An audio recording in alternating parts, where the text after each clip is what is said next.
যে আপনারা রাজনীতিটাকে কোনোভাবেই সহিংসতার পর্যায়ে নিয়ে যাবেন না। ছাত্র রাজনীতিটা মেধা এবং যোগ্যতার প্রতিযোগিতার জায়গা হিসেবে থাকা উচিত। জটিলতা তৈরি হয়েছিল, সেই জায়গা থেকে আমরা বিকল্প একজনের ইয়ে করার সিদ্ধান্ত নিয়েছিলাম। তো এটা তো মাত্র স্থগিত এবং বাতিল মাত্র প্রক্রিয়াটা শুরু হলো। আপনারা জানেন আপিলের প্রক্রিয়া আছে, রিটের সুযোগ আছে। তো আমরা হয়তো 29 তারিখ সম্ভবত ফাইনাল ডেট, যেদিন আমরা জানতে পারবো যে আসলে এটা কী হচ্ছে।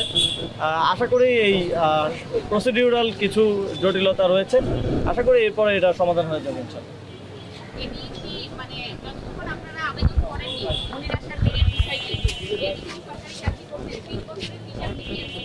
এবং তারা এটা নিয়ে দেখছে যে আসলে আমরা জাতীয় নির্বাচনের সময় দেখেছি কিভাবে বিদেশি নাগরিকরা এবং ঋণ খেলাপিরা নির্বাচনে অংশগ্রহণ করেছে, এবং নির্বাচন কমিশন এক ধরনের অসহায়ের মতো তখন বলেছে যে আমাদের বুকে পাথর চাপা দিয়ে দিতে হয়েছে, বা এই ধরনের কিছু কথা আমরা তাদের থেকে শুনতে পেয়েছি।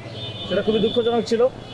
তবে এই যে 3 বছরের জটিলতা, এটা তো ঋণ খেলাপি অথবা বিদেশি নাগরিকত্বের মতো কঠিন কোনো জটিলতা না। তারপরেও আমরা আইনের প্রতি শ্রদ্ধাশীল, নিয়ম নীতির প্রতি শ্রদ্ধাশীল। সেই জায়গা থেকে নির্বাচন কমিশন যে সিদ্ধান্ত দিবে চূড়ান্ত আইন অনুযায়ী আমরা সেটাই আমাদের জায়গা থেকে মেনে নিব, এবং সেক্ষেত্রে আমরা আমাদের অন্যান্য অপশন নিয়ে আমরা কাজ করি।